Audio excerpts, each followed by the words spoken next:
예. 이번 시간에는 전 시간에 이어서 이제 나타났던 수혜 직기법에 대해서 이제 보도록 하겠습니다. 우리 전 시간에 들어가는 거에 앞서가지고 한번 정리 한번 쭉 한번 하고 들어가도록 하겠습니다. 전에 배웠던 것들을. 그래서 그것들에 대한 것들을 정리를 한번 해서 개념을 듣고 정리를 한 상태에서 우리가 새로운 이제 추세 조정 지수 평화법이라고 하는 그러한 형태의 또 다른 방법을 배워보도록 하겠습니다. 정리를 한번 하겠습니다. 전에 배웠던 것들을 핵심적인 내용들을 지금 다시 한번 정리를 하자면 일단 수혜 지키법에 대한 전체적인 특성을 한번 분류를 한번 해보겠습니다.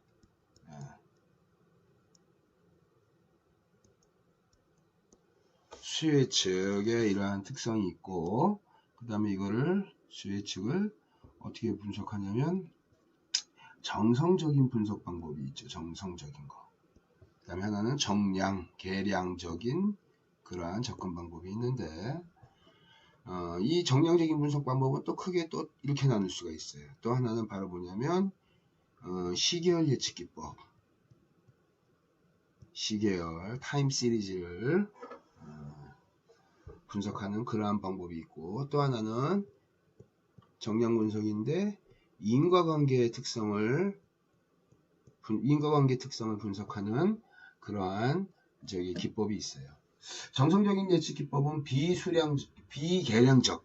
비계량적 그러한 접근 방법을 쓰면서 주로 뭐가 있을까요? 우리 한번 써볼까요? 머릿속에 한번 다시 한번 리마인드해서 제일 첫 번째가 바로 뭐냐면 경영진의 의견을 판단을 통해서 수혜 예측을 하는 거예요. 두 번째는 영업진들이 있다 그랬죠. 영업진. 이 영업진의 특성은 수요에 대해서 어떻게 보수적으로 예측한다 그랬어요. 그죠? 예. 그래서 영업진 의견법이 있고 또 하나는 이제 고객들 대상으로 이제 인터뷰하는 거예요. 전체 고객을 다 할 수 없으니 핵심 고객들을 뽑아서 포커스 그룹 인터뷰를 하죠. 그래서 그게 바로 FGI 같은 것들이죠. 대표적으로. 그죠? 그 다음에 또 하나가 뭐 있냐면 네 번째가 델파이법. 델포이 신전에 관련된 것에서 나왔던 전문가 평가 방법이죠. 그래서 이게 바로 뭐냐면 델파이법입니다. 델파이법. 이런 것들이 주로 뭐가 되더라? 정성적인 예측 기법이 있더라. 그러면 정량적인 예측 기법을 봅시다. 정량적인 예측 기법은 숫자를 이용한다는 얘기예요. 이 숫자 정보를 이용해. 그러니까 이 숫자라는 게 뭘까요? 이게 과거의 수요가 되겠죠. 과거의 이러한 수요 정보. 이걸 통해서 어떻게 되냐? 과거를 통해서 미래를 예측하는 거죠. 이게. 그래서 인간이 갖고 있는 사고 체계는 경험을 통해서 판단을 하기 때문에 그 경험이라는 것이 바로 뭐예요? 과거죠, 과거. 이걸 통해서 예측하는 방법이라고. 이거 뭐 정리도 한번 했죠. 그래서 시계열 예측 기법의 대표적인 것들이 뭐가 있을까요? 이동평균법 있네요. 이동평균법. 이동평균법은 또 크게 나누면 또 뭐가 있어요? 얘가 쭉 이렇게 좀 펴보면 심플 무빙 에버리지 단순 이동평균법이 있고 그 다음에 또 하나가 뭐 있어요? 가중 웨이티드 무빙 에버리지라고 하는 가중 이동평균법이 있어요. 이동평균법이 기본적인 특성 같은 것들을 또 뒤에 한번 정리하겠지만 요 정도는 머릿속에 좀 집어넣으시고 그 다음에 또 하나가 이동평균법에 있는 것들을 좀 보완시킨 그러한 형태의 발전된 형태의 이동평균법이라는 게 있었어요. 그죠? 그게 바로 뭐예요? 지수평활법이죠. 지수평활법. 평활이라는 게 바로 뭐예요? 평평하게 레벨링 시킨다는 얘기예요. 이게. 그래서 지수평활법이 있는데 지수평활법도 사실은 이동평균법의 어떤 형태다? 발전된 형태다. 발전된 형태의 이동평균법이다. 그죠? 이게 발전된 형태. 발전된 형태의 이동평균법인데 근데 이동평균법이라는 이름이 안 들어갔다 그랬어요. 그죠? 그래서 이거는 수식을 보면 우리 이해할 수 있죠. 그죠? 이게 예측하는 시점에서 멀어지면 멀어질수록 적게 그 다음에 가깝게인 것은 많이 그 다음에 단순히 과거의 정보만 그대로 활용하는 수준에서 반영되는 것이 아니라 반영되는 과거의 정보가 그대로 반영되는 이동평균법에 비해서 지수평활법은 과거의 정보를 그대로 갖고 오되 비중을 조절할 수 있죠. 비중을. 그러니까 가중치를 조정하듯이 비중을 조정하는 거예요. 그죠? 그래서 어떻게 돼요? 과거의 자료를 내가 50%만 반영할 거야. 그러면 알파 값이 0.5가 되는 거예요. 그죠? 그럼 이 과거의 정보가 예측치의 50%밖에 반영 못했으니까 분명히 뭐가요? 오차가 생기겠네. 표현하지 못하는 부분. 그거를 뭐로 거기다가 보정을 해준다? 예측값이죠, 예측값. 실제값이, 과거의 실제값이 미래를 표현하지 못하는 부분은 1-알파 곱하기 앞기의 예측치를 거기다 보정을 시켜서 구성되는 형태가 지수평할법이에요. 그래서 얘도 마찬가지로 시계열 특징이 어떤 형태예요? 예측하는 시점에서 멀어지면 멀어질수록 여기가 t면 어떻게 돼요? t-1, t-2, -3 쭉 해서 t의 마이너스 n기간이면 이런 형태의 축차 대입을 하게 되면 이렇게 된다 그랬죠? 축차 대입을 하게 되면 꼬리에 꼬리를 물듯이 이렇게 대입하게 되면 예측하는 시점에서 사실은 어떤 거예요? 요거 하나만 봐가지고 우리가 계산하고 있는 것처럼 보이지만 사실은 그 식 앞에는 꼬리에 꼬리를 부는 과거의 정보가 쭉 들어가 있어서 그것들이 어떻게 돼요? 요만큼씩 이 시점에서 보면 요만큼씩 더 작아지면서 결국에는 어디에 수렴하는 거예요? 0 근처에 수렴하는 형태가 나타나겠죠. 그죠? 이게 0에 가까워지는 거예요. 먼 과거는 조금 1년 전에 오늘의 수요가 1년 전에 오늘 수요가 내일 수요에 미치는 그거는 어저께 수요보다 당연히 1년 전의 과거가 내일 수요에 미치는 것과 어저께 수요가 내일 예측값에 미치는 수요는 당연히 영향 정도가 다를 거예요. 그죠? 그거를 반영한 거예요. 그죠? 이 생긴 게 무슨 모양이다? 지수 분포 모양이네. 그래서 지수를 통해서 변동하는 수요의 특성을 알파 값을 조정해서 레벨링을 시키는 그러한 형태의 방법이 바로 보다 평평하게 평활한다는 얘기는 바로 뭐예요? 요동치는 값들을 평화시켜서 이렇게 하면 오차가 적어져요. 그죠?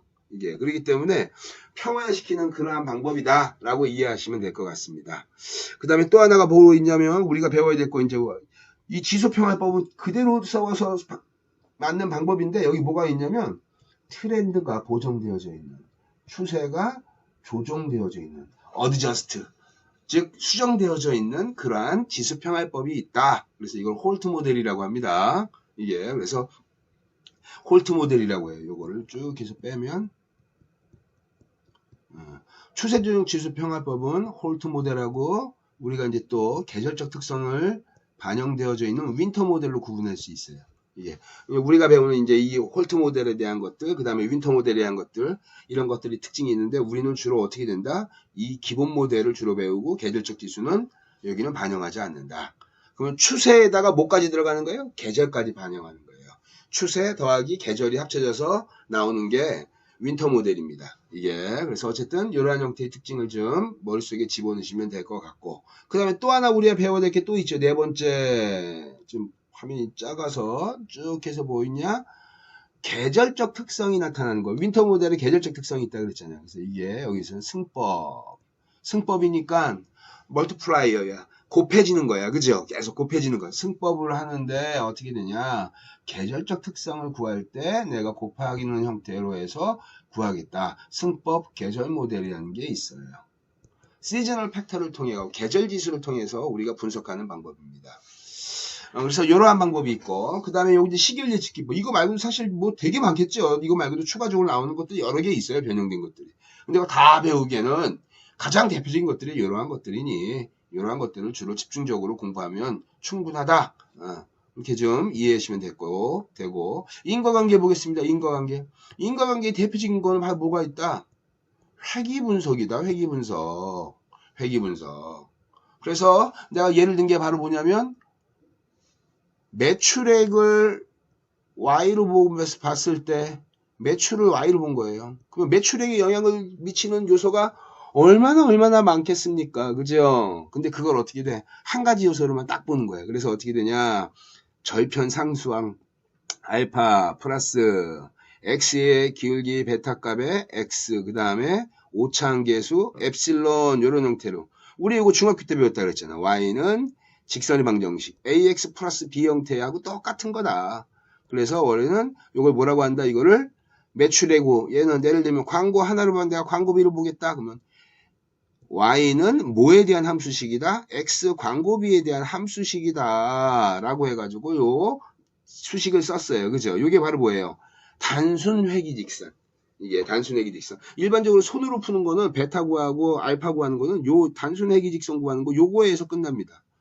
다중회기식은 어떻게 될까요? 다중회기식은 이 x가 알파 플러스 베타 1 x1 더하기 베타 2 x2에서 x의 변수가 늘어나는 거. 아, 예를 들면 매출액에 영향을 주는 요소는 예를 들면 세일즈맨의 숫자, 대리점의 숫자, 광고비, 뭐 그다음에 영업하는 세일즈맨들의 인센티브, 뭐 이런 것들이 매출액에 영향을 미쳐. 그러면 고려 요인들이 되게 많아지잖아요. 그러니까 이건 다중회기식이야. 그래. 다중회기식. 이게 그래서 굳이 뭐 이걸 수식으로 표현하자. 그럼 이렇게 되겠죠. 이게 새 종이를 한번 열어서 보겠습니다. 그러니까 아까 얘기했던 대로 우리는 y는 알파 플러스 베타 1, 베타 x 플러스 x 엡실론 이렇게 나왔던 게 이게 바로 뭐였다고요? 이게 단순회기식. 단순회기. y를 표현하는데 y는 매출액이야. 얘를 표현하는데 얘를 뭐에 대한 식으로 보겠다. x 하나로 보는 거예요. 이게 그래서 어떻게 돼? x를 내가 광고비로 보겠다. 광고비에 대한 x 식으로 보는 거예요. 그래서 어떻게 되냐? 그림을 그리면 x를 통해서 이렇게 y를 어떻게 하더라? 예측하더라. 이게 이제 인과관계 모델이에요. 얘가 뭐가 되냐? 얘가 원인이 되겠죠. 그래서 얘가 뭐가 나온다? 결과가 되는 거예요. 이렇게 인과. y는 모르기 때문에 y가 우리가 궁극적으로 알고자 하는 것은 매출액인데 매출액을 몰라. 그러니까 그걸 뭐에 대해서 보더라. y는 x에 대한 함수식. 특히 어떤 함수식이에요? y는 ax 플러스 b 형태니까 직선의 방정식이네. 그죠? 선형 방정식, 즉 선형적 관련성으로 보겠다는 얘기예요. 그래서 어떻게 돼? x를 통해서 y를 예측할 거예요. 변수 하나 들어가 있네. 단순회기식. 근데 우리 보면 매출액의 현실적인 특성에서 본다면 매출액에 영향을 주는 게 광고비만 있어요. 광고비만. 광고 외에 또 뭐 있을까요? 예를 들자면 영업하는 사람들에 대한 인원, 세일즈맨의 숫자, 그 다음에 우리하고 계약을 맺은 점포 대리점들의 숫자, 그 다음에 세일즈맨의 뭐예요? 인센티브 같은 것들. 인센티브 이런 것들이 다 뭐예요? 실제로 이 매출액에 영향을 주는 요소다. 그러면 어떻게 돼요? X1, 얘는 X2, 그 다음에 대리점의 수 X3, 그 다음에 인센티브의 양 X4 이런 형태로 만약에 네 가지 갖고 내가 고려하겠다. 그러면 회계식이 다 달라지는 거예요. 회계식. 그래서 어떻게 되냐? Y는 매출액은 절편상수항 더하기 어떻게 되냐? 베타 1 X1 광고비네. 여기 그 다음에 두 번째 베타 2의 X2 더하기 베타 3의 여기에 X3 더하기 베타 4의 X4 뭐 이런 형태로 해서 네 가지를 보였으니까 변수가 네 가지 들어간 거예요. 그죠? 변수가 네 가지 들어간 다음에 끝에 표현 못하는 것들 오창 엡실론 형태로 이렇게 구해주는 게 이게 뭐다? 이게 측정하고자 하는 원인이 다중이야. 여러 개야. 그래서 이거를 다중회기식. 그래서 다중회기식이라고 이제 표현하면서 이런 것들은 이제 손으로 계산할 때 좀 너무나 불편한 형태가 나오겠죠. 그러니까 일반적으로는 어떻게 되냐? y는 ax 플러스 b 형태, 알파 플러스 베타 x 형태의 이러한 직선의 방정식을 구하는 게 우리가 주로 쓰는 예제다. 이렇게 보시면 됩니다. 이게 그래서 어쨌든 회기식에 대한 것들은 머릿속에다 좀 정리를 해주시고 또 중요한 거 하나 있죠. 또 중요한 거.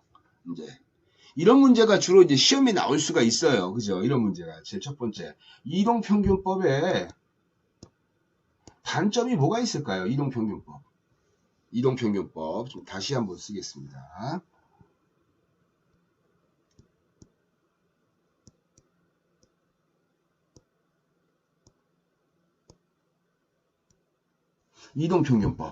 이동평균법에 단점이 있습니다. 단점.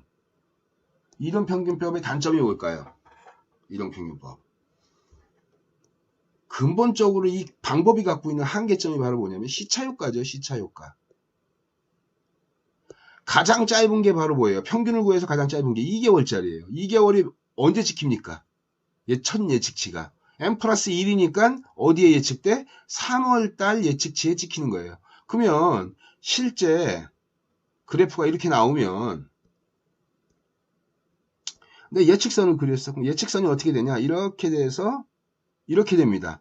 잘못 그렸네요. 그죠? 이렇게 똑같은 시기에 시작할 수가 없죠. 1월달, 2월달, 3월달이면 여기서 찍혀버리죠. 그죠? 여기서 찍히니까 1월달하고 2월달에 3월달에 반영되는 거니까 뭐가 발생한다? 시차, 타임렉이 발생한다. 이거는 이동평균법이 가중치를 조정하든 단순 이동평균법이든 시차 효과가 없어진다, 안 없어진다? 절대로 없어지지 않는다. 이동평균법이 갖고 있는 기본적인 특성이다, 이게. 그 다음에 단순 이동평균법, 심플 무빙 에버리지, 단순 이동평균법, 얘는 또 문제가 있어요. 그 문제가 바로 뭐냐? 먼 과거와 가까운 과거가 동일하게 예측하는 시점이 반영되지, 차별적으로 반영되지 않고 동일하게 반영되는 거예요. 그러니까 예를 들면 4기 이동평균법이야. 1, 2, 3, 4가 됐어. 평균 내가지고 그대로 어떻게 돼? 5월달. 가장 가까운 애 4월달, 가장 먼 애 1월달. 똑같이 25%씩. 이게 단순 이동평균법의 문제점. 그래서 이거를 이거를 좀 개선한 게 바로 뭐예요? 가중 이동평균법. 가중 이동평균법은 이걸 어떻게 돼요? 가까운 과거는 많이, 먼 과거는 적게. 그래서 어떻게 되냐? 예측치를 어떻게 되는 거예요? n기 이동평균법이면 서메이션 하는데 특정한 i는 1서부터 n 기간까지 그 다음에 wi 이렇게 되겠죠. 5기야. 만약에 5개월이야. 그럼 이렇게 되겠네요. 5개월. n이 5개월 이동평균법이야. 그럼 1월서부터 5월까지 이 수요를 이게 합치는 건데 어떻게 합쳤어요? 어떻게 합쳤어? 1월달은 가중치 얼마, 2월달은 가중치 얼마, 3월달은 가중치 얼마, 4월달은 가중치 5월달까지겠죠. 5월달 가중치 이렇게. 그래서 이걸 어떻게 되냐? 이게 수요 예측치가 되니까 이 값하고 가중치 이걸 곱해서 어떻게 되냐? 썸했네. 그죠? 썸한 거예요. 이게. 그래서 이 썸한 값 갖고 예측하겠다는 얘기예요. 6월달에다가. 이게. 그래서 이동평균법에 대한 것들은 시차효과. 그 다음에 궁금증이 하나 있잖아요. n의 크기를 어떤 만큼 늘리는 게 좋아? 줄이는 게 좋아? 이거 판정해야 된다 그랬어요. 그죠? 이거 뭐라 그랬죠? 이게 기본적으로 갖고 있는 수요에 뭐에 따른다? 안정성에 따른다. 안정성에. 이게 수요에 대한 안정성에. 수요가 스테이블하게 평균적 수요야. 안정돼 있으면 어떻게 돼요? 기간 길게 잡아도 예측 오차가 작기 때문에 어떻게 되냐? 변동성이 작아서 이점이 있고 수요가 요동을 쳐 그러면 어떻게 돼요? 기간을 짧게 잡는다. 그죠? 이게 됐죠? 지수평활법 봅시다. 지수평활법. 지수평활법에 관련된 것들을 쭉 한번 보면 지수평활법은 이렇게 되는 거예요. 그죠? 이동평균법의 문제점을 다시 한번 한계점에 대해서 시차효과가 나온다고 했지만 이동평균법에 또 다른 문제점이 있어요. 사실은. 우리 이제 강의 자료에 있는데 이동평균법은 어떻게 해요? 과거 자료를 보관하는 거예요. 과거 자료의 양이 많아지면 많아질수록 그 자료를 보관해야 됩니다. 그죠? 보관하고 그거를 체계적으로 핸들링하기 위한 그러한 비용들이 발생한다는 얘기예요. 즉 과거 자료, 수요가 안정적일 때 내가 과거 자료를 많이 쓰고 싶어 그러면 많이 쓰면 쓸수록 예측 오차에 대한 변동성을 최소화시키면서 예측의 정확도가 높아질 수 있어요. 안정화된 수요에서는.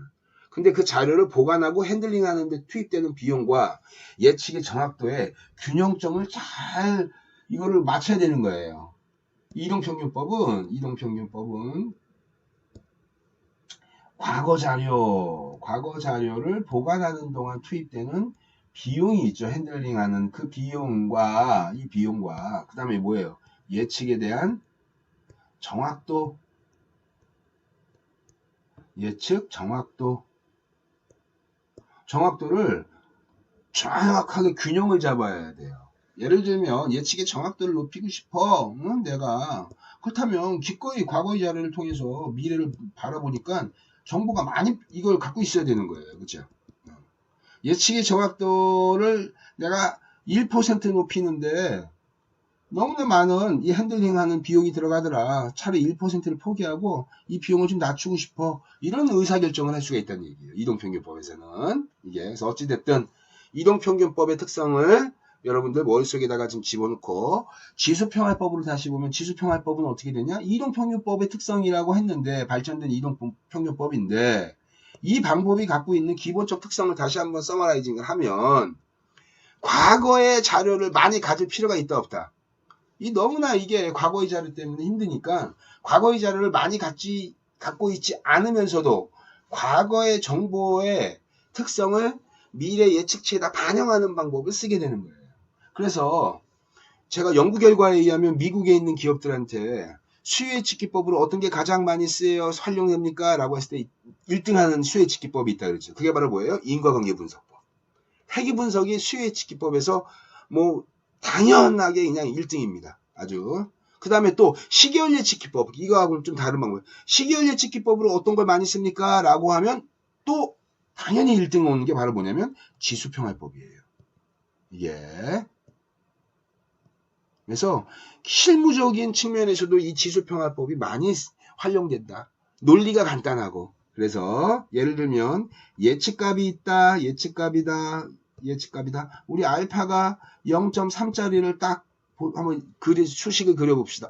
알파가 0.3이라고 딱 줘진다는 얘기는 과거 정보를 몇 %만 반영하겠다. 그대로 갖고 오지 않고 30%만 반영하겠다는 얘기예요. 그래서 여기에 예를 들면 T기간의 예측값을 구하겠다라고 하면은 0.3 곱하기 얘보다 앞에 있는 과거값이 필요한 거죠. 그죠? 그러니까 한 단계 앞에 있는 거예요. 많은 과거도 없어. 바로 앞에 있는 전기에 예측하는 시점에서 가장 가까운 애 정보만 하나만 딱 얻어내면 돼. 사실은 그게 하나가 아니죠. 축차 대입으로 쭉 연결되어 있잖아요. 그죠? 근데 그것들은 어떻게 되냐? 뒤에 이제 내가 풀어줬으면 그때 머릿속에 좀 이해하시면 되고, 알파가 0.3 곱하기 어떻게 되냐? 여기가 디맨드가 오는데 요거는 실제 수요예요. 실제 수요. 어디에 실제 수요? T기간의 예측값은 어떻게 되냐? T-1기간의 실제 수요가 돼요. 이게 T기간의 예측값이라고 한다면 T기간의 예측값을 구하려고 해. 그러면 실제 이 수요값은 실제값은 뭘 쓰냐면 T의 앞에 있는 거니까 T-1기간의 실제 수요를 30%만 반영할 거예요. 이렇게 되는 거예요. 그 다음 더하기 1-알파 실제 과거의 실제 수요가 반영 못하는 부분이 있어요. 그걸 보정해 주는 값이 바로 뭐예요? 앞에 있는 예측값으로 내가 보정하겠다. 이렇게 되는 거죠. 그죠? 이게 그래서 앞에 있는 이 정보가 이렇게 해서 들어오는 거예요. 여기 1-알파고 앞에 예측값이 있다면 그대로겠죠.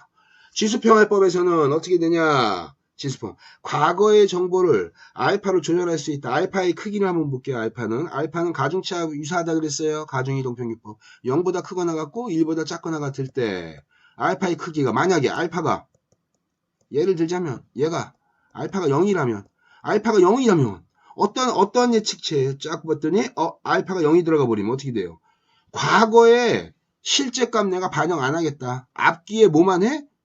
1-알파에서 알파가 0이니까 100% 예측치만 앞기의 예측치 그대로 갖다 쓰겠다. 이 얘기예요.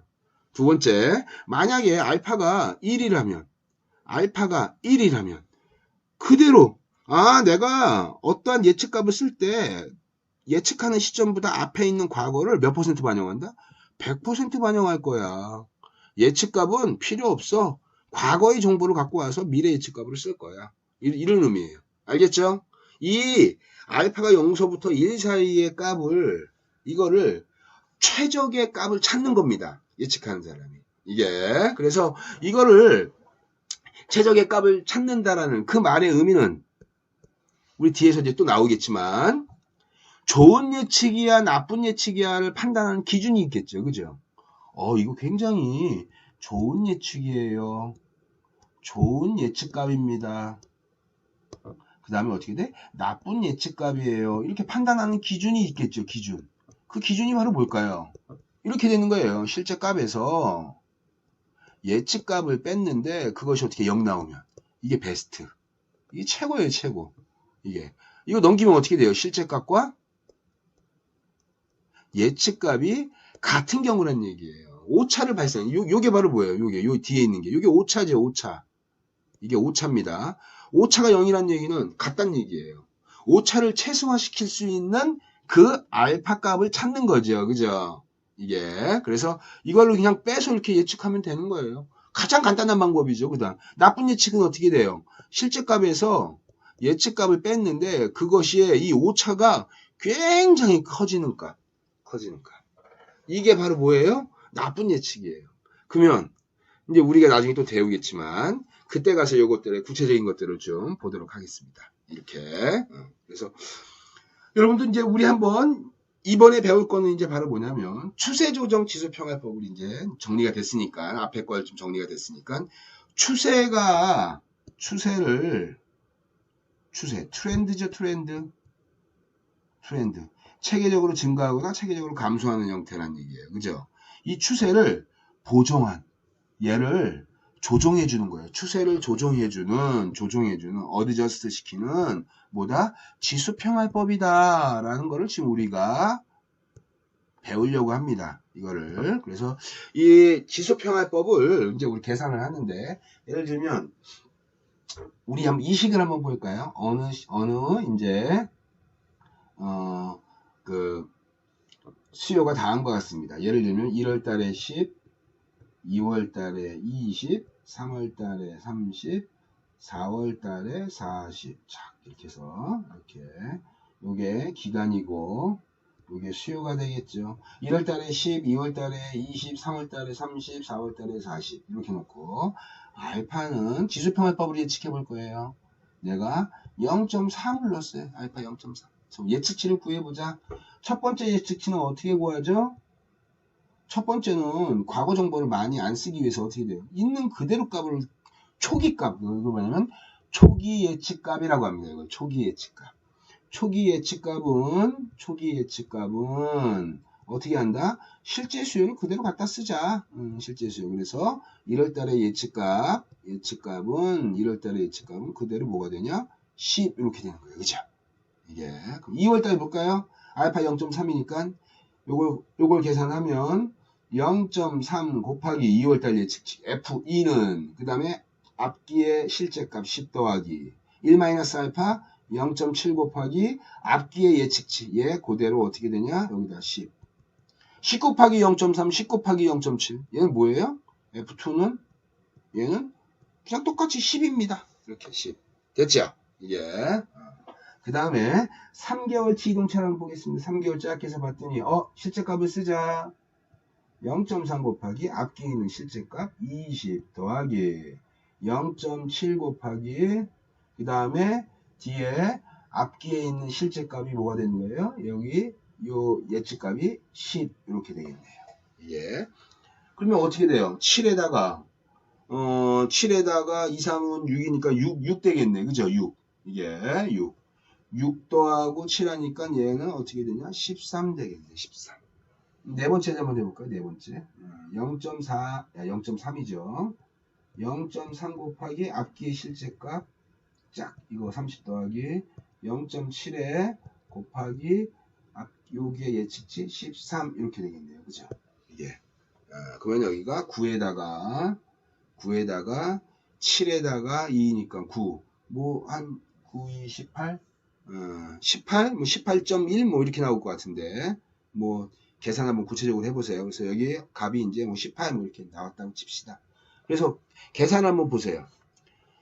수요의 특성을 봤더니 어떻게 돼요? 10, 20, 30, 40. 누가 봐도 이거는 뭐예요?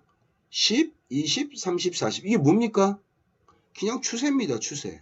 근데 예측값을 0.3으로 집어넣었더니 어떻게 돼요? 여기서 똑같이 10, 그 다음에 어떻게 돼요? 증가되는 게 13, 그 다음에 어떻게 돼요? 똑같이 10, 10에 10, 그 다음에 13, 그 다음에 18, 아마 뭐 그 다음에 계산해도 이렇게, 즉 어떻게 돼요? 오차가 어떻게 됩니까? 점점 커지는 거예요. 즉 바꿔 얘기하면 특정한 추세가 나타나는 그러한 수요가 발생했을 때 지수평활법을 갖다 쓰면 체계적으로 증가하는 이 수요의 특성을 예측치가 따라간다 못 쫓아간다? 못 쫓아가는 거예요. 점점 오차가 꺼져요. 여기서 학생들이 질문해요. 알파를 그러면 우리 배웠던 것처럼 어떻게 돼요? 알파를 크게 해주세요. 알파를 크게 한다는 얘기는 n 사이즈를 작게 한다는 거하고 같은 의미라고 했죠. 그죠? 알파의 크기를 한번 0.9로 해봅시다. 0.9로 해봅시다. 알파의 크기를 0.9로 하면 똑같이 여기는 10이고 여기도 똑같이 10이고 그 다음에 0.3 곱하기 어떻게 돼요? 20에다가 0.9 곱하기 20에다가 0.1 곱하기 여기는 10 이렇게 되겠죠. 그죠? 이게 여기에 있는 값보다 커지긴 했지만 실제로 어떻게 돼요? 체계적으로 증가하는 이 값을 예측치가 쫓아가는 게 못 쫓아가고 있죠. 이 0.3에서 0.9를 늘려도 실질적으로 쫓아가는 오차가요. 시간이 흘러가면 흘러갈수록 어떻게 된다? 반영 못해서 작아진다. 이랬을 때 우리 어떻게 할 거냐? 다시 한번 보겠습니다. 이거를.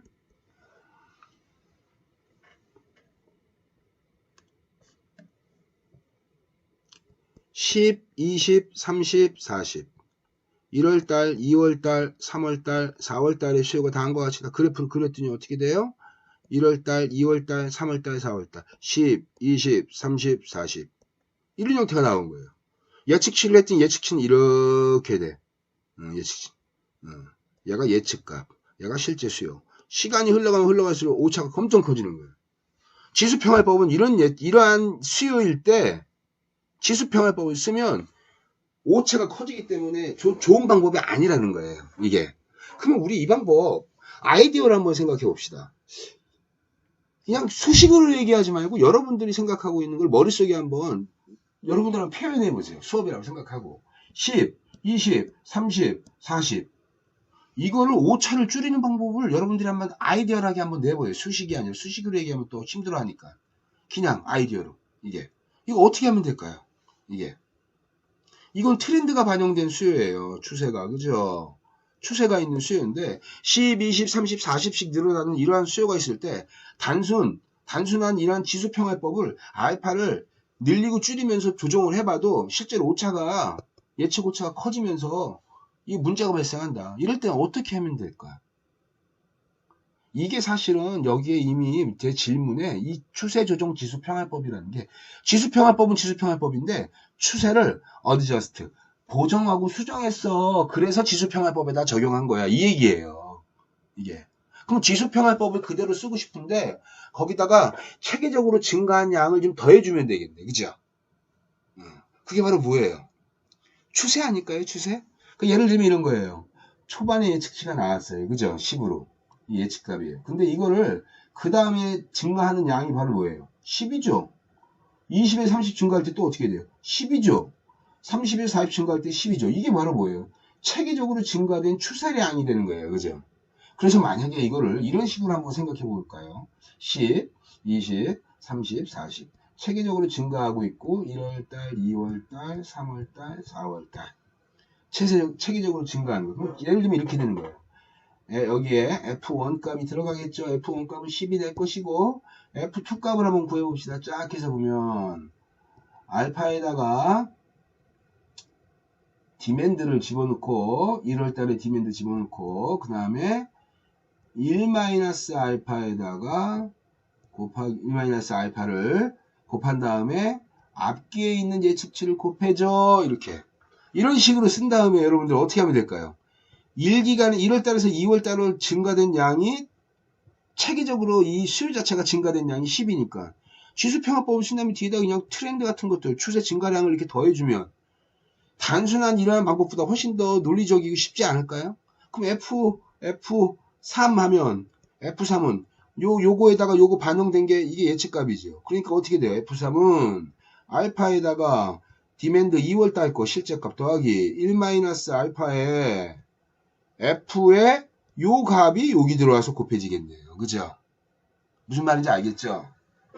즉 체계적으로 그 기간에서 A 기간에서 B 기간으로 쫙 이렇게 올라갈 때 체계적으로 증가된 양을 좀 반영해 보자. 그거를 체계적으로 한번 만들어 보자 라고 했던 게 추세조정 지수평활법의 근본적 접근이에요. 그거를 여러분들 머릿속에 한번 딱 이해하시고 우리 추세조정 지수평활법을 한번 보도록 하겠습니다. 자, 추세조정 지수평활법이 이제 여기 있네요. 추세조정 지수평활법은 이제 다음과 같은 식으로 한번 볼게요. 식이 여기 있네요. 식이 아니네 이게. 여기 있네요. 추세조정 지수평활법은 트렌드가 있는 그러한 것들을 지수평활법에 반영할 거야. 단순한 지수평활법을 어떻게 돼? 체계적으로 증가하는 체계적으로 감소하는 이러한 것들을 어떻게 돼? 여기다 반영하는 방법을 이제 만든 거예요. 이게 그래서 추세조정 지수평활법 봅시다. 여러분 책에 보면 굉장히 복잡하고 막 어렵게 나와 있어요. 그죠? 그거 다 무시합시다. 지금 이거를 쉽게 딱 제시하면 여기 나와 있는 부분이에요. 이걸 보세요. 이거를. 보는 게 맞습니다, 여러분들. 그래서 더 쉬운 방법이에요, 여러분들한테. 그래서 트렌드가 어드저스트된 그러한 예측기법 추세조정 지수 평할법에서 T기간의 TAF 값은 어떻게 되냐? 지수 평할법에 대한 예측값과 추세값을 여기다 반영해서 동기간의 같은 T기간에 합쳐서 TAF 값을 예측하게 된다. 그럼 봅시다. T기간의 TAF 값은 T 플러스 1기의 추세조정 지수 평 예측값이라고 했는데 요거 잘못된 거죠. 요거는. T기간의 TAF 값은 T기의 추세조정 지수 예측값을 얘기하고 그 다음에 FT 봅시다. FT는 어떻게 돼요? T기간의 예측값입니다. 그냥. 그 다음에 트렌드를 나타내는 이 T에 대한 T기간의 트렌드 값은 T기의 추세값이에요. 그러면 F값은 어떻게 예측값 추세조정 지수평할법은 어떻게 구해지나 봅시다. FT는 이거 지수평할법에 썼던 식하고 똑같은데요. 그죠?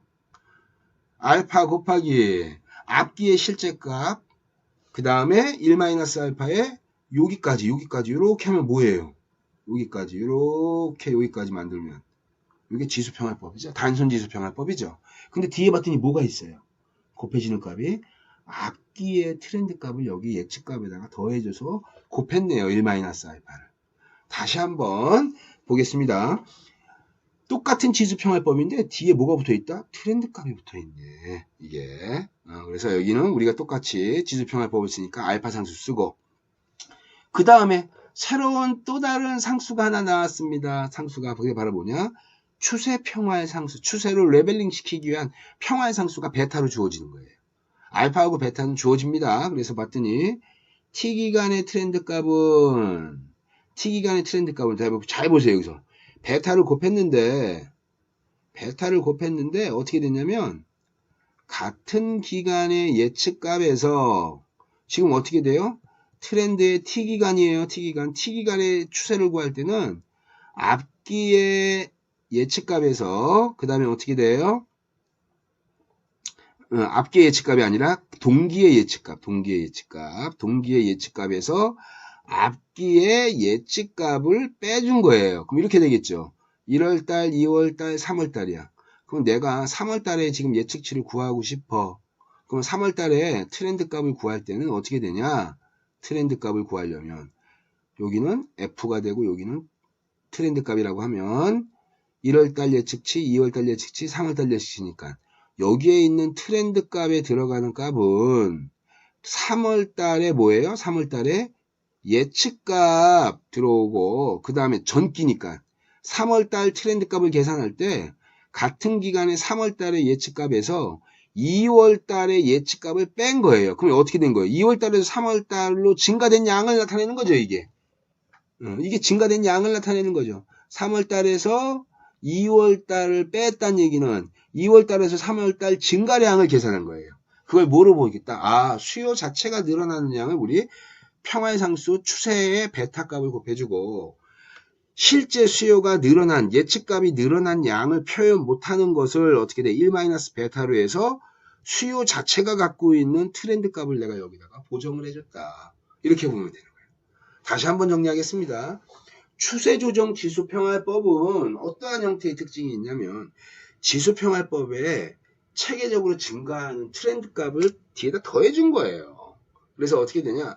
지수평할법에서 똑같은 지수평할법에다가 기간에서 늘어나는 추세값을 거기다가 곱해줘 가지고 계산을 했다. 그래서 추세에 체계적으로 늘어나는 수요의 추세를 보정하는 형태로 예측값을 만들어내고 이 두 가지 값이 들어가니까 트렌드 값과 추세값이 들어가니까 예측값은 이런 형태로 해서 예측값을 만들어내고 추세값은 어떻게 되냐? 추세값은 같은 기간의 예측값에서 전기의 예측치를 빼주니까 과거 전달에서 이번 달에 증가된 수요의 증가량이에요. 그걸 뭐로 봤다? 평화의 상수에 직접적으로 영향을 미치는 요소로 봐서 베타를 거기다 곱해주고 1-베타는 어떻게 되냐? 그 체계적으로 증가된 양이 오차가 발생할 가능성을 고려해서 1-베타에 앞기에 있는 트렌드 값을 곱해줘서 보정해주는 값을 쓴 거죠. 그러면 예측치에 대한 보정값, 그 다음에 추세에 대한 보정값들이 합쳐져서 만들어진 게 트렌드를 보정한, 수정한 지수평활법이다. 아셨죠? 이거 갖고 우리 문제를 한번 실제 문제를 풀어보도록 하겠습니다. 문제를 예제를 한번 보도록 하겠습니다.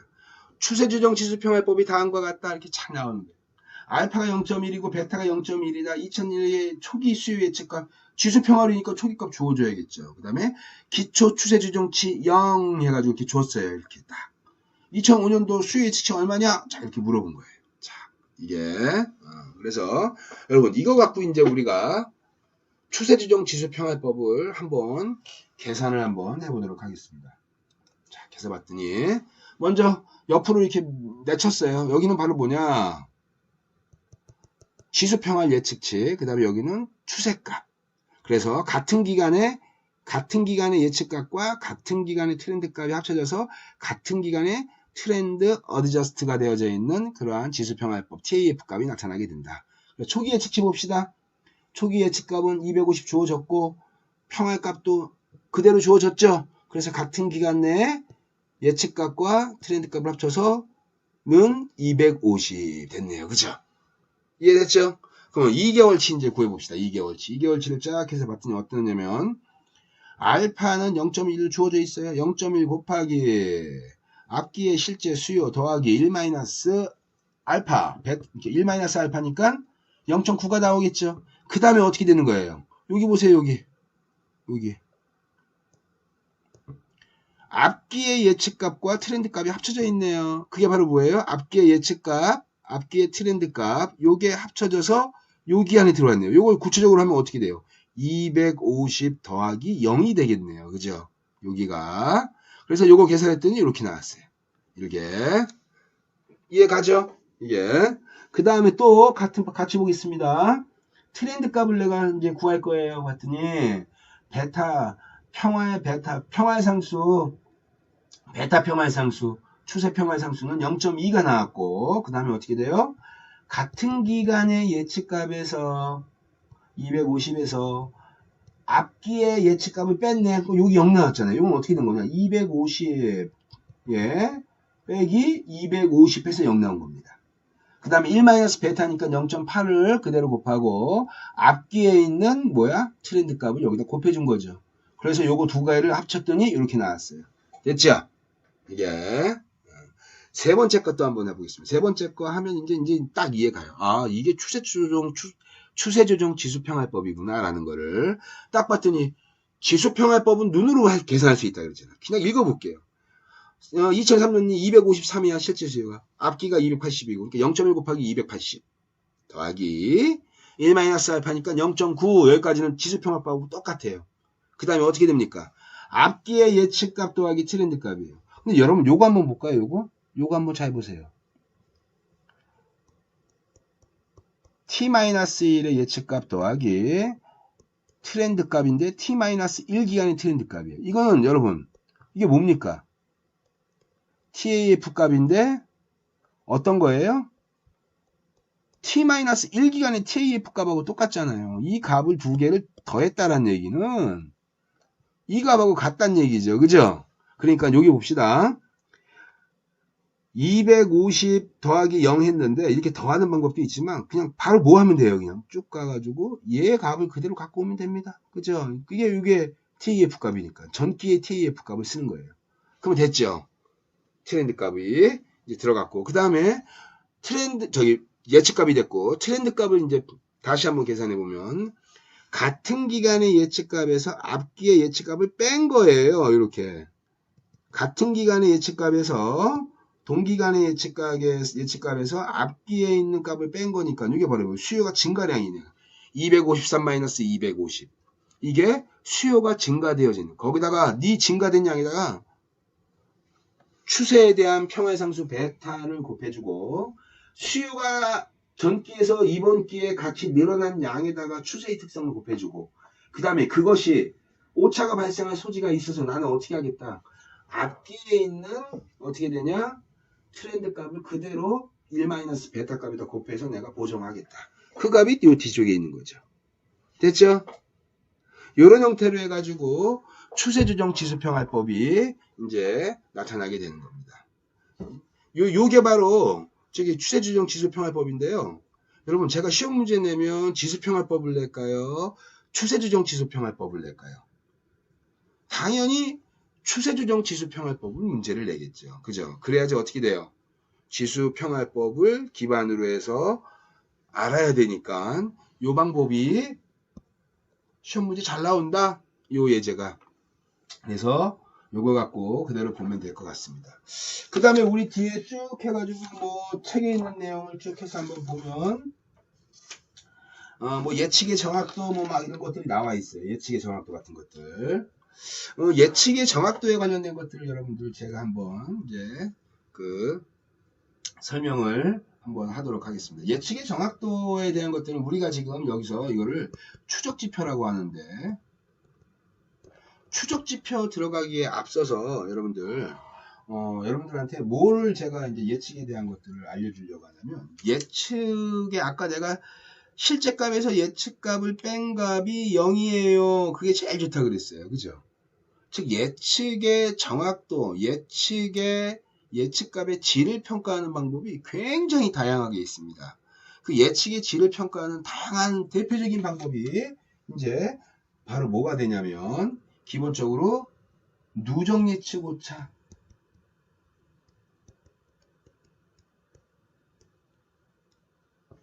누적 예측 오차가 돼요. 이게 누적 예측 오차는